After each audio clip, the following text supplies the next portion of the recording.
Hello and welcome to this edition of CI News. I'm Sai Vuda. And I'm Maggie Courtney. Stereotypes pose difficulties for a variety of groups. Gladys Hernandez and Addison Pierman share stories of those affected by these stereotypes. Stereotypes can interfere with the perception of a person and affect their daily lives. Some of the stereotypes I've faced with being a Mexican male, a lot of people immediately take this more aggressive approach to me. And it doesn't always come off as just plain discrimination. Oftentimes to them it doesn't feel like much. Every single day I face stereotypes. The first assumption was that I was either a physician or I was a therapist or something other than a nurse.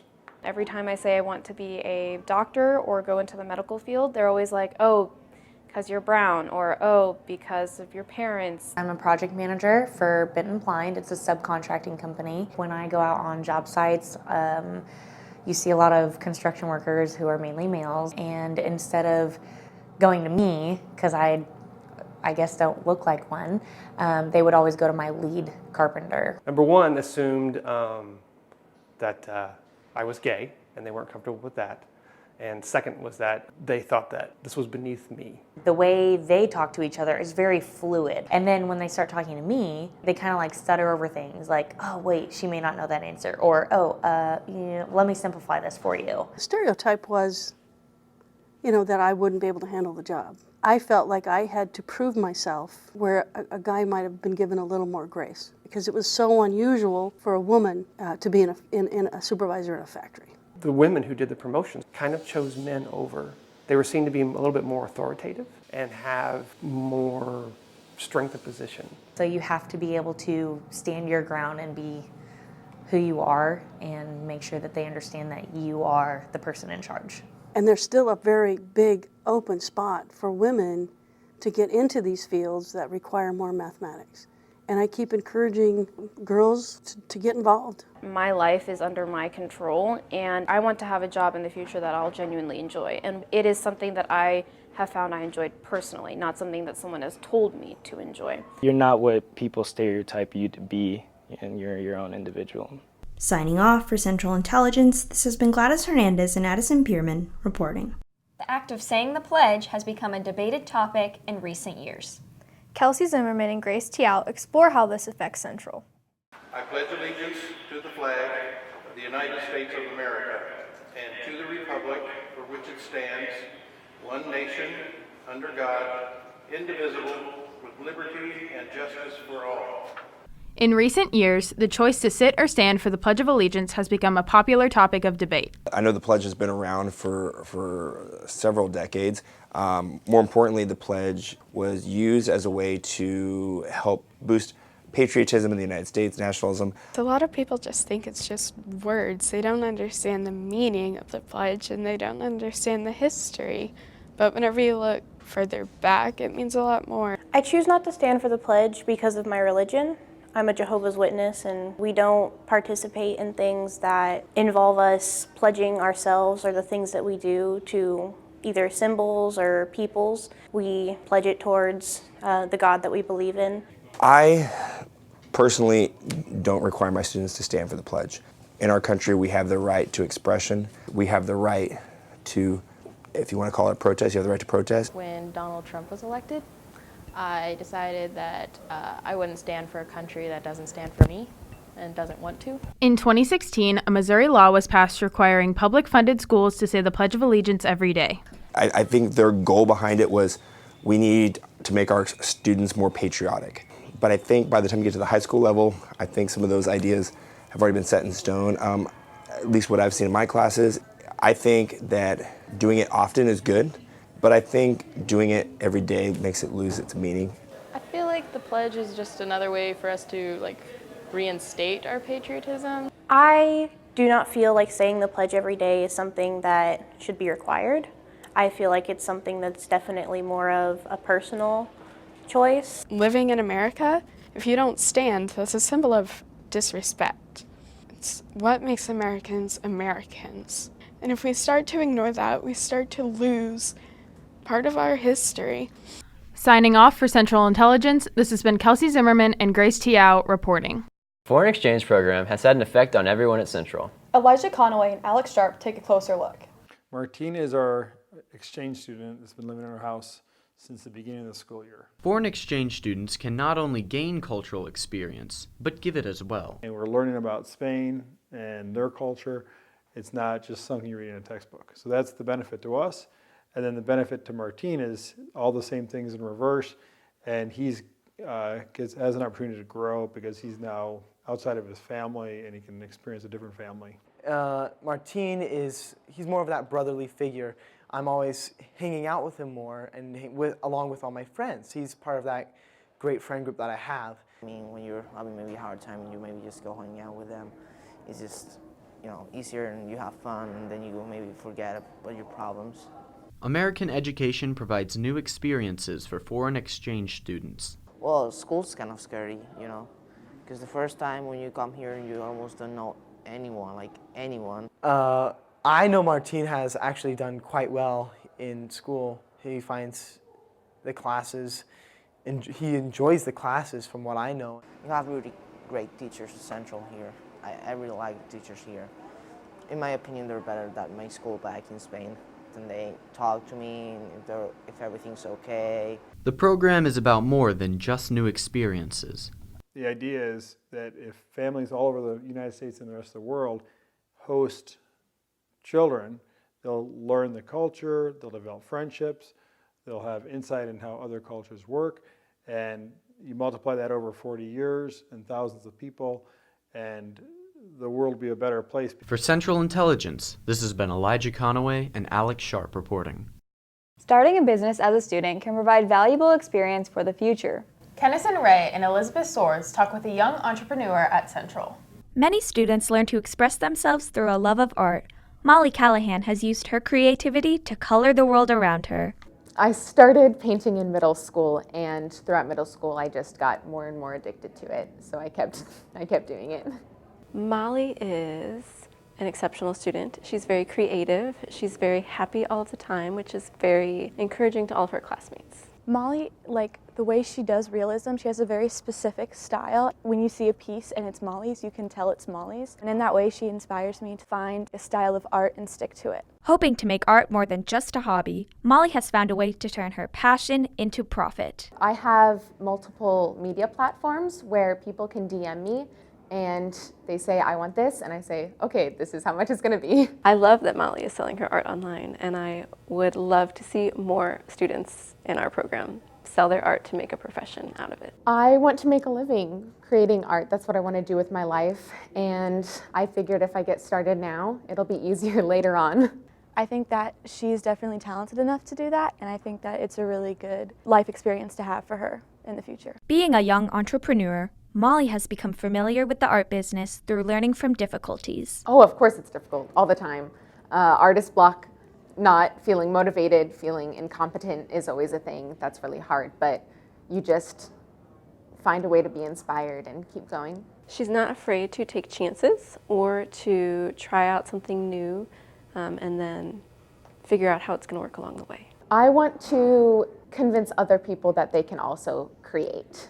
I think creation is so valuable and important, and it's not just for people who consider themselves visual artists. I think it's for everybody. Encouraging you to explore your creativity, this has been Kennison Ray and Elizabeth Swords reporting. Springfield recently responded to a mass heroin overdose. Ashlyn Vauble and Emma Brown investigate further. I started using drugs regularly when I was around 15, and I started using them just for fun, and then I kept using them because I was depressed. My first memory was being molested by a babysitter when I was 3. I grew up in a house where my dad drank. There was violence in the house. My mom left my dad and dropped us off with her dad, my grandpa, in 5th grade. And my grandpa was the kind of guy that would beat me and then call into school and say I was going to stay home and help him in the fields and wait until the cuts and bruises healed up before he'd send me back to school. I found the more I drank, the less I thought about all the pain that I had in my past. Drugs do lots of things. I mean, they hijack our neurochemistry, especially like those neurotransmitters that make us feel good. Originally, drugs made me feel like very good and like everything was fine. But the truth is, the more you use it, the more it hijacks your brain, and over time your body becomes dependent on it. It's just kind of something that you just keep doing and you can't really get away from. Narcotics give a patient a sense of euphoria. Patients take them, or people using street drugs, take these drugs to get a high. The high the first time is so great that it can never be repeated. So that is why someone using street drugs may continue to use drugs at higher and higher doses to get that first sense of euphoria that they experienced the very first time they did drugs. The recent spike in heroin overdoses has caused an outbreak in Springfield. On October 23, 2019, KY3 reported that 40 people overdosed with heroin and 3 of those people died. We generally go through about 50 or 60 Narcan kits a month. And in an 11-day period, we went through 900 Narcan kits. What Narcan does is an antagonist medication, so it tries to bind to those receptors to knock the opioids off of it, so then the patient can be revived just with a dose of Narcan. Personally, I know 2 of the people that died last month. I went to church with one of them, so that also was a huge impact. Especially since he was young, and he had I think his kid was born about a week and a half after he passed away. There are several resources that could be utilized to get help. If you're struggling with substance abuse, you need to talk to somebody. Go to a counselor, talk to some of your friends, learn some mindfulness techniques, some meditation, learn some coping skills, learn how to self-regulate. In the moment, it's a very hard thing to go through, and people will tend to be angry about it and think that it's not going to work, nothing's going to work to help them. I had the desire to quit, so that's why I got off and am sober. But if people don't want to quit using drugs, it's going to be a lifelong problem, and it takes a lot from the individual. There's 22 million people with an active substance use disorder. There's 23.5 million people in long-term recovery. So there's actually more people in recovery than there is people that are actively using. The more people we can save, whether they've overdosed or they're coming in because they are concerned that they've been taking drugs and they don't feel good, the more people we can help. That's the main goal here. Signing off for Central Intelligence, this has been Ashton Vauble and Emma Brown reporting. Central has recently made additions to school security. Lily Boyer and Katie Seiko investigate why these changes are being made. Anxiety over school shootings has become a common fear amongst American students. In recent years, some security measures have been taken. Well, I feel like school security is very important. Kids should be able to go to school and not feel unsafe, not feel like it may be their last time leaving their house and walking in the doors of the school. That shouldn't be something a student should have to feel. Unfortunately, in our society, there have been a lot of school shootings. And while it's not something I think of every day when I leave the house, it's something every once in a while passes in the back of my mind. I think, could that be our school? Could that be me today?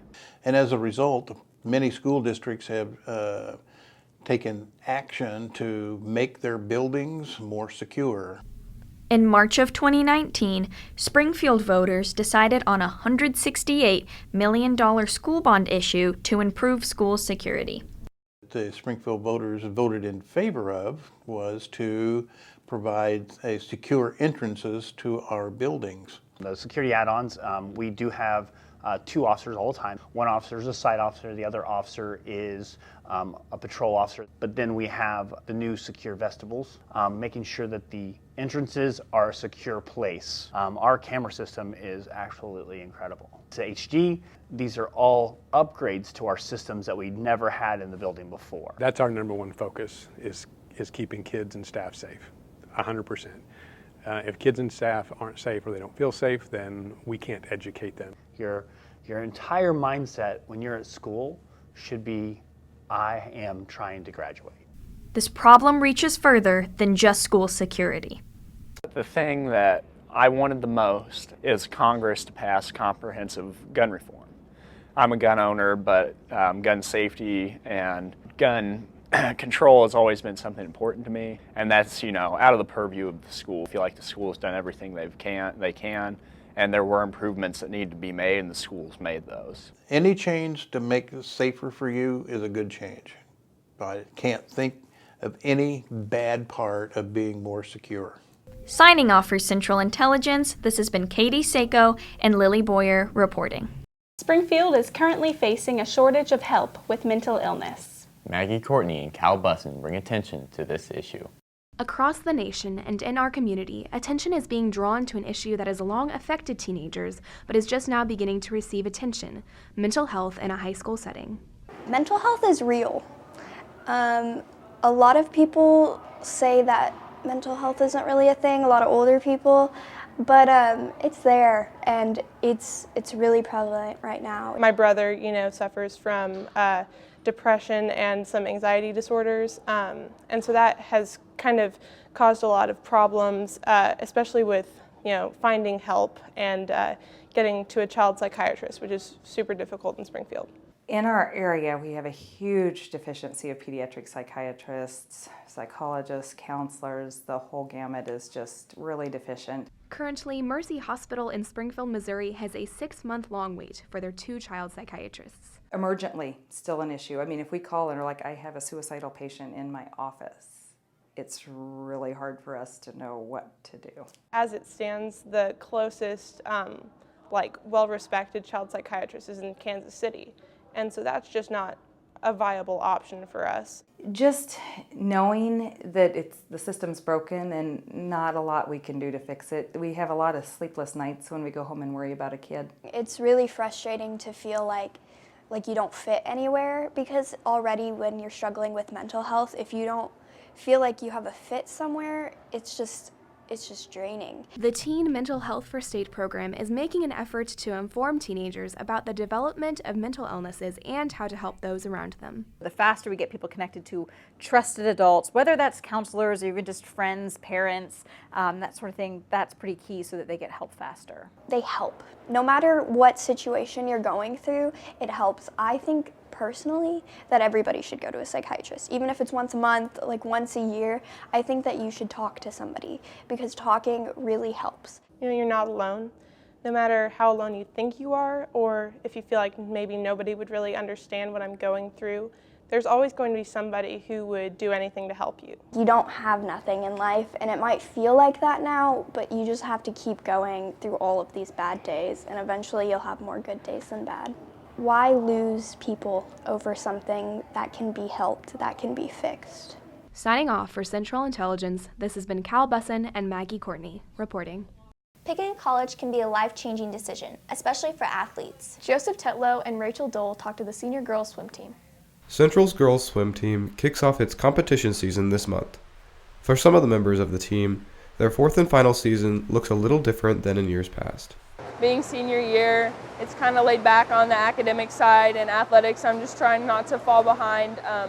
I don't want to go into college and not be at the best of my ability. I haven't quite made a college decision yet, because I have some swimming offers, and then I have some offers for scholarships at schools where I wouldn't swim, but it's enough money that I have to consider it, because it is a lot of money. So it's kind of hard, because I've been swimming for 8 years almost competitively, so it's that decision of if I go to a college where I'm not going to swim, what am I going to do with myself? But then also looking at, because right now I want to do pre-med, so I have to figure out, well, I could swim here, but am I going to get a better education somewhere else? Because I'm not going to go to the Olympics, I know that. So it's just deciding do I want to somewhat have a career with swimming, just at least through college, or do I want to focus more on my actual career that I'm going to do later? Juggling practices in school can be a struggle, especially when you're on a new team. I'm nervous about time management and balancing schoolwork and swimming and not falling behind in swimming or schoolwork. Well, the mandatory 6 hours of study at Missouri State a week is really going to help, and having tutors and older students that have been in the same area of interest that I am and swim and balance everything will help. Coach Joe Price details his experience with moving on from a long-term team. A lot of it is kind of setting in. You start to get sort of an idea oh, okay, the end is actually about to happen.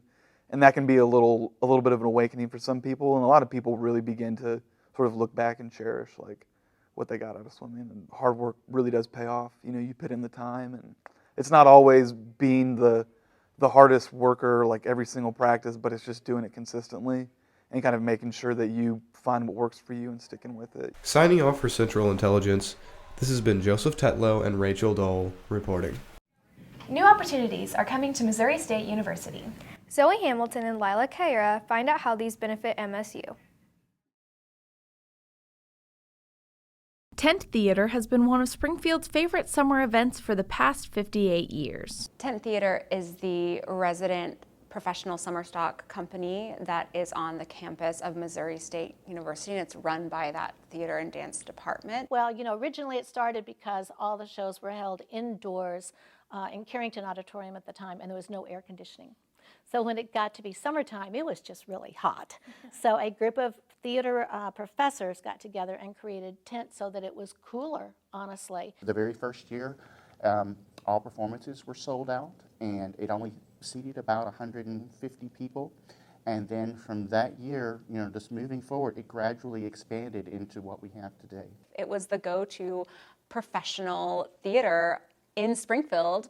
Although the program has thrived with nothing but a tent, exciting improvements are in store. One of our distinguished alums is John Goodman. And Mr. Goodman was alluding to the fact that he might be interested in giving back to the university. And in general, they are always asking, what would be a meaningful gift to you? And since Tent Theater was where he started, this idea started forming about transforming ourselves into a more architectural, permanent style tent. Not only does that provide us more of a permanent home, it also will be something that can be utilized year-round. This Onward Upward campaign will soon bring more opportunities to the university. I would hope that it gives the students there even more opportunity to produce their own works and to have outside performance opportunities. I think that his involvement in the campaign to try and make a better space for kids to learn is really near and dear to John's heart. It's really a testament to his relationship with the university and his love for the department and the memories and the relationships that he created during his time at MSU. Giving Tent Theater a permanent home is symbolic to the permanency of the magical memories that are made in the theater and dance department. Signing off from Central Intelligence, this has been Zoe Hamilton and Lila Caera reporting. Thank you for tuning in to this episode of Central Intelligence. Check us out on Instagram and Twitter at CHS_CI.